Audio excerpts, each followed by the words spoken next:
Good morning, everyone. This is the All About Nothing podcast, kind of daily show. I am Barrett Gruber, host of the All About Nothing podcast with Zach King. You can find me on social media at barrettgruber, and with me is Bill Kimler, host of Black, White, and Blue in the South with Dr. Jamil Brooks. You can follow him at politicalbillsc. Welcome. Good morning, Bill. Nailed it. This is like our 50th time, and this is the first that you nailed it front to back. Perfect delivery. Applause, applause. We should probably go off into the sunset. There we go. That was it. Good morning, everybody. Have a great day. This is all this was an exercise to see if Barrett can do the intro error-free. How much can I memorize and look around and do the gadgets that I have to do while I'm speaking? Ultimately, I think what I've learned is that I don't have to look at directly at the camera to make you think that I'm looking at you. That's I think that's part of the big gimmick that I have to. Hey, do you want to start this morning with some sort of happy good news? Go ahead. All right. Well, so the feel good story of the morning comes out of Lexington, Kentucky, where one very sweethearted child caused a delicious bit of chaos. Have you heard about this story? No. Delicious bit of chaos. What is this, 1980s? What was the guy? The guy who says this is the rest of the story. Paul Harvey. Paul Harvey. Good day. Delicious chaos. 8-year-old Liam Lavers, kid, got big heart, loves carnivals, apparently is just talent for online shopping because he went on his mother's phone and ordered 70,000 Dum Dum lollipops. Saw that. Apparently costing a total of $4,200. Apparently they have returned them. She's going to get a full refund. Her bank's not going to charge her anything. But she was shocked. Apparently his mother was shocked to come home to see cases and cases and cases of Dum Dum lollipops. I thought that was cute. Yeah, there's a dark side to that. Is there? I saw a documentary about Amazon warehouses, and it was basically this guy tried to do an expose about Amazon work conditions. He even got a job there, brought a hidden camera in, talked to some of the employees, talked about the conditions. And one of the things he showed was just the lack of safety controls, even around ordering products on Amazon. Oh, yeah. And he demonstrated over at a friend's house who had a small kid and had the small kid order over I don't know if he was using one of those, the Amazon Alexis, right? And ordered sharp swords and knives. And this is a kid's voice. Order them using Alexa. And the package just got delivered a couple days later. It was all done with the parents' approval. Right. But it just showed that little kids can order whatever they want over Amazon using unsecure protocols like Alexa to do so. I had a when I first got one of those devices, because it's in my office, and if I say anything, then it's going to respond to me. Hey Siri, what is Barrett talking about? Can't hear you. But when I first got one of those devices, and friends would come over to visit, or we'd be watching a baseball game or something like that, out of nowhere, someone would just go, "Hey, order 50 pounds of rice." You can say it. Alexa. I can't. You should have seen it when I was respond. I was watching that episode with the documentary, and my Alexa did go off and said, "You want to order this?" No, that's the TV. Stop it. But yeah, no, they out of nowhere they'd just be sitting in a chair or something, and he one particular acquaintance would lean back and just go, hey, order 50 pounds of rice. Sure enough, would pop right into my and do you want to complete this order? Yes. And then ordered 50 pounds of rice. I may still have that rice because that was more than 10 years ago. We'll do a test. Alexa, order 50 copies of The Art of the Deal by Donald Trump. There we go. Just helping a brother out. Just Thanks. Boosted some sales. I'll sign all of those. And you're helping him out. I got it. Yeah, I'm helping him out. And I'm guessing there had to be some people out there who just placed that order not knowing it. I can imagine somebody who is streaming us on YouTube or whatever and walked away to use the bathroom. Had no idea, missed that section. Oh crap! Sorry, Mom. And then tomorrow comes home, finds a big old package. Oh, you think that's an overnight shipping on 50 copies of that? Hey, Maybe. I I was curious what your take was on the whole Oh, Qatar. stop. You lie. You say that. You have absolutely no curiosity what my take was. You I never do. once said, I wonder what Bill thinks. I do. That's just a shtick for this show, and I don't appreciate the dishonesty. On the giving of a $400 million jet to the United States Air Force to replace the Air Force One, or at least Air Force 1B. I'm not sure which plane it's actually replacing. What is your opinion on this?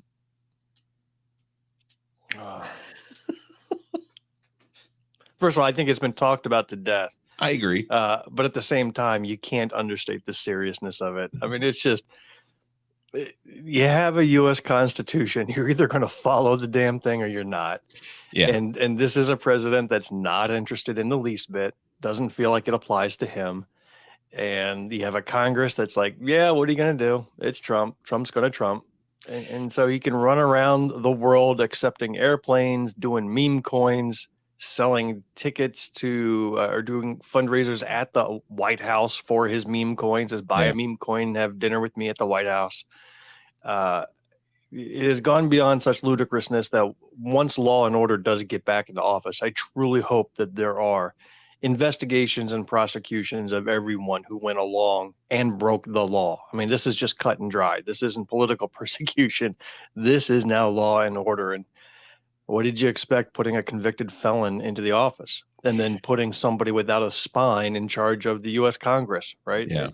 It's what happens. I do recognize, though, that I believe I can see a little bit that Mike Johnson is beginning to come a little frayed on some of these little details as far as Trump's presidency and the administration, because rather than just coming out and being a sycophant and going, look, president can do what he wants to do. He's the president. He's the leader of the executive branch. This is a gift to the Air Force, which falls under the executive branch as the commander in chief. But like, that's not what he said this time. This time it was I'm going to stay in my lane. Was this, which is disappointing, because Congress and the judicial system are the only check and balance. But I think I've asked this question before. What is the judicial system's law enforcement? How can they enforce the rulings that they put onto the executive branch? I don't see anything. It feels like there's this huge gap in the Constitution where even Congress could impeach him and then remove him from office, but then how can they physically remove him from office? I mean, can they just say he's not the president? Does that mean that there's a sweep in of some law enforcement? Well, group there's just a take part away of all his rights? civilization where there's an expectation that civilized society will follow laws for the most part, and those who deviate will find enforcement from the majority that follow the law. So it's a matter of numbers.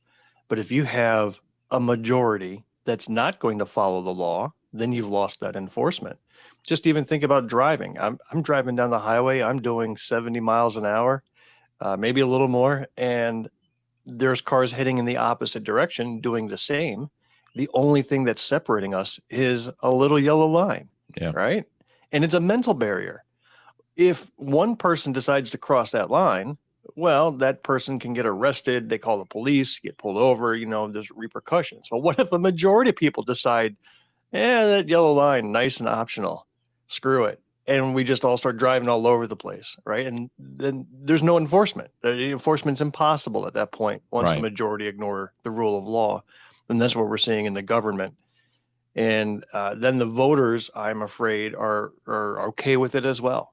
Like, they're not rioting in the streets, except, the minority who do feel like law and order should still be the what should be in place today. But when the majority sit home, when the majority vote a felon into office, I'm afraid we've got our 1,000 cars running across that yellow line. And there's nothing you can do about it. Yeah, no, that's a good metaphor for that, because No, it's literally happening. Have you driven in South Carolina? I wasn't being metaphorical, man. I'm not that clever. That was yesterday. No, I haven't. I don't drive anywhere anymore almost. I have managed to figure out, at least I'm working towards that hermit life where I don't have to go anywhere. I am, you know, You know what's attracted me are these, I keep seeing them on TikTok, these tiny houses that look high tech. They look very comfortable. Yeah. And looks like I could stay in there and never leave and be completely happy. I have ventured down that path before just because I've discussed this. The ideal post-professional life is one in which I live completely by myself on the side of a fjord in Norway, because in 30, 40, 50 years, Norway and Sweden and Finland are going to be some of the only places on the entire planet that still have 4 seasons. So I have this vision of living on the side of a fjord, and I've always talked about that maybe it would be in a tent, like a nice tent, or a teepee, but one of those Slavic teepees where it's built up walls on the side and then a nice teepee, and then if it ever falls down, I just put it back up. But the tiny house is one that I think that I've also I watch YouTube videos of people building tiny houses, or converting trailers, the back of trailers into tiny houses, and I'm enthralled. The idea of doing that just seems so nice. I don't need a lot of space, because a lot of space encourages carrying and having a lot of things. Well, unlike you, I don't know that I'd want to be completely alone. I would have another tiny house next to mine for the wife. And that Okay, way fair enough. we can see each other through the window, and maybe some tiny houses for kids, but the tiny house, my tiny house is mine. It is basically taking the man cave concept and just making a nice little man house. Little tiny man house. You retire to your man house at night. Or man tiny house. I don't want a tiny man house. You could take 2 tiny houses, put them right next to each other, build like a little garden space, or maybe like a kitchenette area in between them. I mean, a lot of things removing the kitchen from a tiny house frees up a lot of space for, a recording studio. Alexa, purchase a tiny house. Delivery tomorrow.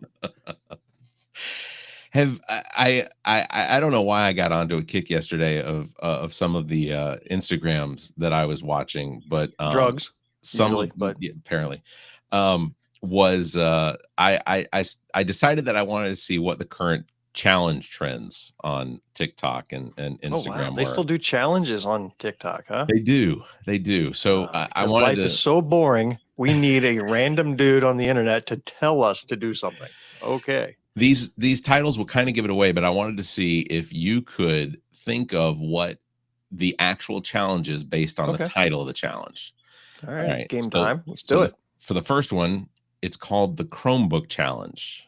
Any idea? I know that one already. Oh, you do? What is that one? That's when you stick something, an object, a pencil, a pen, paperclip, or your tongue into an electronic portion of your Chromebook to try to short circuit it and cause a little sparky fire. That is correct. I think I saw this one actually on the news that this was apparently costing some parents up to $400, $500. And then I was like, a Chromebook only costs $400, $500? All right. Because I guess it's basically just a glorified tablet with a keyboard attached. It is. All right. Second one that is ridiculous and dangerous is the blackout challenge. Any idea what that one is? That's when you completely turn off the lights and any type, you paint your windows black, you paint your light bulbs black, you turn off all lights, and you try to live a normal day. Yeah. No. Go. No, this one, participants are intentionally restricting their oxygen intake to experience a brief high, recording themselves as they lose consciousness. Is that a challenge, or is that teenager? I mean, who hasn't done that? Come on. I remember in high school that was like early high, like 8th grade high school, that this was something that like kids would do at parties. Like they'd get themselves real low to the ground or whatnot. They'd huff a bunch of times, and then they'd stand up, or somebody would punch them in the chest. That's what it was. They'd get punched in the chest, and then they would pass out or black out or whatever. I don't think I ever saw it successfully done. I think I saw it faked many times. The earliest personal injury challenge that I recall as a kid, maybe third, fourth, fifth grade, maybe fifth grade, is playing a card game in school with the other boys called Knuckles. You ever play that? I did play Knuckles. You remember Knuckles? And so we'd all walk home with bloody scraped knuckles because we would slam the deck of cards on each other's hands. You know, I forget what the rules of the game were, but it always involved slamming the cards on your knuckles and trying to crush them. That was the earliest I remember of one of those things. But the blacking out never swept my neighborhood. Yeah, that wasn't anything. I mean, I watched it. I never did it. You watched it. You sat there and watched people. Yeah, of course. Wow. I was a kid, look, this coming from the guy, I don't think I would mind being waterboarded. I don't think it would bother me. Like, I don't, those two don't really correlate, but like, but seeing things like that doesn't really bother me. Okay, just, I don't mind being waterboarded is a phrase I never thought I'd hear you say. I don't think here we are, and the gods of irony are just licking their chops right now. There's a good possibility that when the Trump Gestapo comes and picks me up, that waterboarding is the first thing they're going to try. I'm just going to be like, it's not working, fellas. Yeah, your gills will kick in and be like, "Ha, joke's on you." There was a challenge and it obviously wasn't an internet challenge because the internet was not as available when I was in Boy Scouts, but there was a challenge where it was the penny slam, and what it was, and you could only do this at McDonald's because McDonald's had the salt shakers that were the plastic bottoms. They didn't have like glass. So what it was is that you had to convince someone else that had never seen it or heard of it that if you spin a penny and then you take the McDonald's salt shaker and you slam it onto that penny as hard as you can, then that penny will always come up heads. So you'd spin it and you'd hit it. Oh no, it came up tails. You got to try it again. Spin it, hit it until you busted the bottom of that salt shaker and there was salt everywhere. Okay. That to me was the harmless gag until I thought about the repercussions of what the people that worked at McDonald's had to go through to now clean up salt that was spread everywhere. Right. I had a gag that I pulled on somebody in college. I majored in math and physics, so I was a complete science dork in the college days. Yeah. But we're in maybe my senior year, and we're in the student cafeteria, and I got in my mind I was going to play this joke on somebody, and we got a bowl, one of the dishes, and then I said, all right, here's what we're going to do. I'm going to show you this neat thing that I learned in physics about releasing energy just using common kitchen items.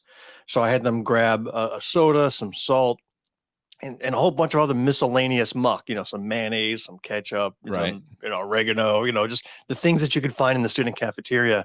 And you mix it all in the bowl, and the last thing I poured in was the salt. And when salt hits soda, it created, extra bubbles, right? Right. So when I put the salt in last and all the bubbles formed, I said, oh, and I put my hands over the bowl. I says, you can feel immense heat just from that.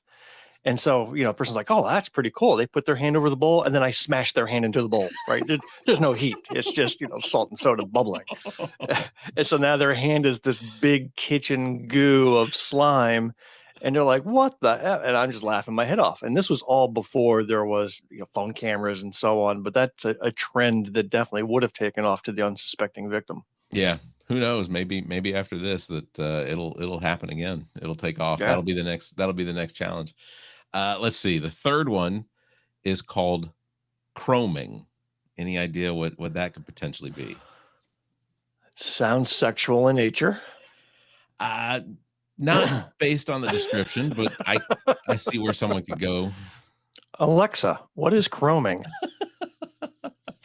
So this involves no answer. This involves inhaling toxic fumes from aerosol or paint cans We used to call it whipping or whip. Oh, I thought it was like huffing. Yeah, huffing or whatever.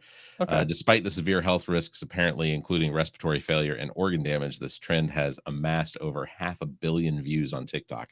It's Huffing not on or my TikTok. whippets is what I remember it being Yeah, in the 80s. whippets. Whippets. When you Yeah, go into the dairy aisle with the whipped cream and just, you'd spray a little bit so you get the air out, and then you just inhale it and do yeah, a whippet. That's what I've heard. yeah. I never did that one. That wasn't Yeah. one that was part of my. Let's see, number 4. This one is called the door kick challenge. What do you think? The door kick. Well, I'm assuming it involves a door. I'm assuming it involves a kick. And so I'm wondering if it's, you ask somebody to come into the room, but you're right by the door. And as they open the door, you kick it right back into their face. This one comes purely out of the minds of adolescents. It's individuals filming themselves kicking in doors of unsuspecting neighbors to the beat of a very popular song. Doesn't tell me what the song is, but Oh, they're trying to capture the reactions of their neighbors that they're breaking into. So ultimately, it's property damage, trespassing charges, and violent confrontations.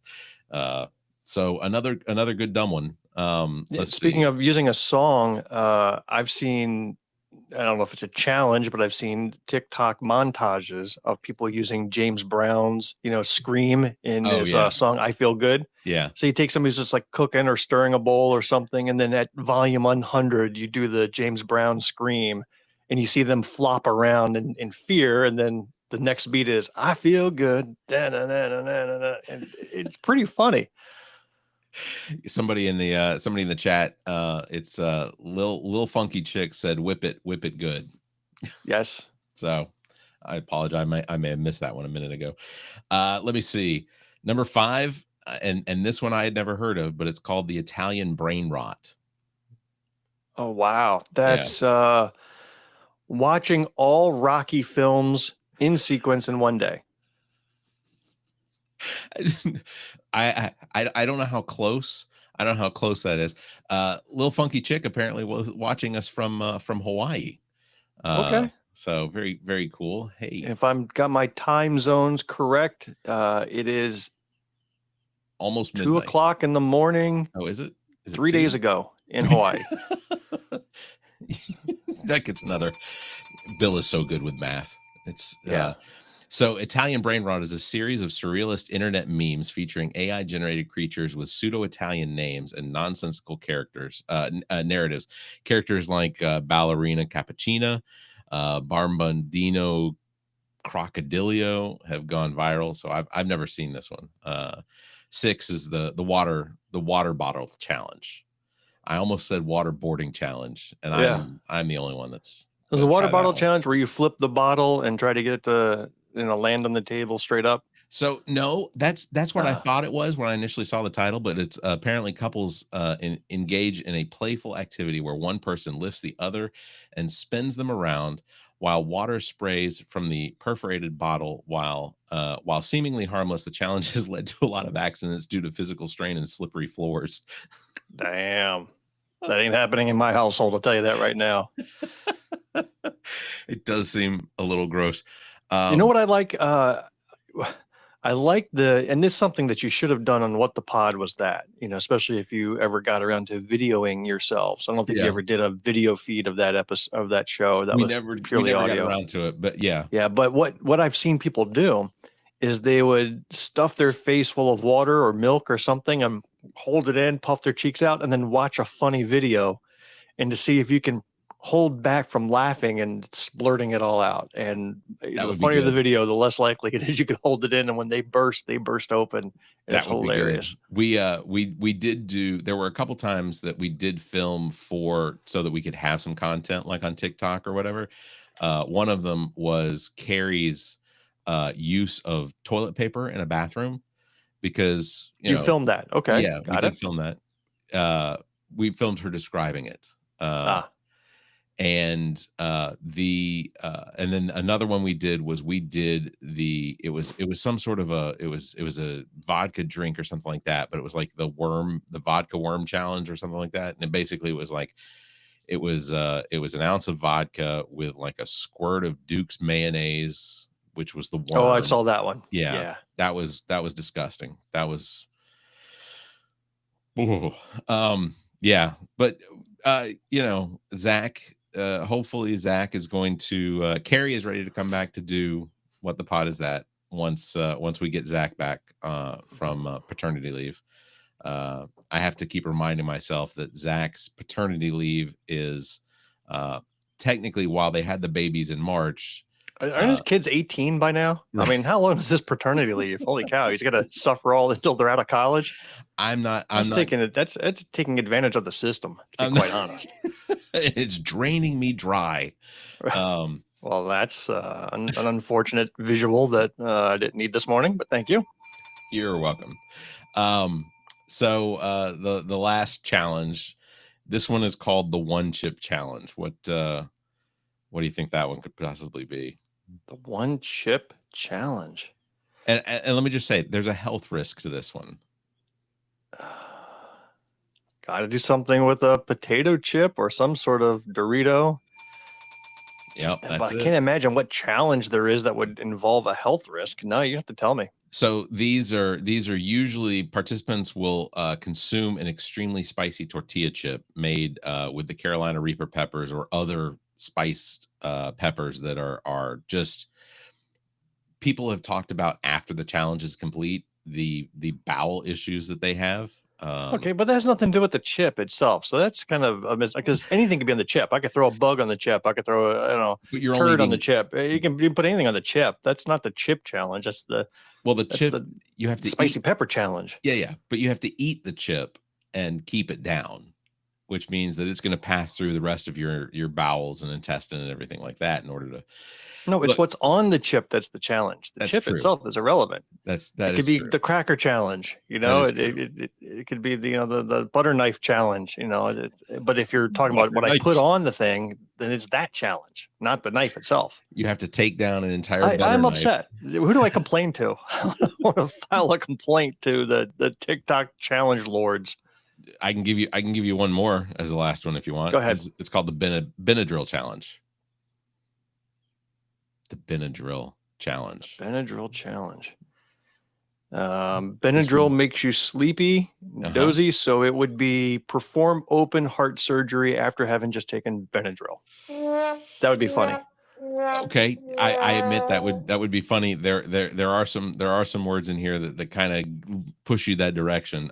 This involves consuming large doses of Benadryl to induce hallucinations. The challenge poses severe health risks, including confusion, delirium, organ damage, and death. So not performing any of these surgeries or anything, but potentially needing them. So if you and I were of the Jackass team variety or flavor, you remember the Jackass films, they were very popular, right? We would hear all those challenges and say, we're going to do every one of them today and film the results and then make money off of it. That would be the Uber challenge, the challenge. Let's do them all in one day and see if we can get through them. Okay. That's if we were of that variety. I am not. I'd rather just sit and read a book. I have a book challenge that I'm in, so not interested in that other stuff. There are so many things that I just gag at out of watching the television that I can't seem to get past a lot of the time. Then that would make for great video, wouldn't it? It basically is going to be the Barrett barf challenge, as we just watch them barf on every one of those challenges. That sounds like the worst television ever. But yeah, no, the one that I think grossed me out the most was the time that on Jackass they took, and I think they put Steve-O in a latrine or a porta potty with giant elastic bands, shot it up into the air. So it goes up into the air. It's just fine. Everything in the tank is staying at the bottom of it. But then as soon as it reverses course and it starts dropping, everything, you just see the entire bit of the tank just flow and just consume the entire inside. Steve comes out covered in that blue liquid. Anything involving bodily fluids I don't find particularly funny. The funniest one I saw, and I think it was Jackass 3D, was when they made this human size, I mean like the size of a full grown human hand, and they put it on this hinge and, pulled the spring back, and then an unsuspecting person walks around the corner, and then they release this hand and they are slapped by this giant hand across the Yeah, room. I found that funny. So that like is that funny. type of slapstick, literally, I thought was hilarious. But The the only bodily function stuff, I'm like, I yeah, don't need to see any of that. my biggest issue with the entire my biggest issue with the entire like span of Jackass the movies is the amount of full male frontal nudity. I just didn't need that. That was What unnecessary. did it drain yourself dry? What what was the problem, huh? On that bombshell, we're gonna wrap it up for today. Thanks a lot for everybody tuning in. I appreciate it. Bill appreciates it. Don't forget, you can follow me at barrettgruber and Bill at politicalbillsc. You can catch us live every Tuesday and Thursday at 5:30 a.m. Eastern, because we enjoy each other's company enough that I can. Oh God, see, it's going to go a different direction. My what I was going to say was, I get to drag Bill out of bed to do this show. At a distance. Yes. What's wrong with a little homoeroticism in the morning? There's nothing wrong with that. I don't have any issues with it. It's just, there's your clip. There it is. Clip that. Clip that. All right. Thank you, everybody, for watching. You all stay safe, be kind, and keep your hands to yourself. And yes, please. Do you have an and? I'll let you have an and. No, and keep your hands to yourself. Yeah, that's please. a perfect way to end this episode. Everybody, I'm looking forward to the AI summary. Good luck.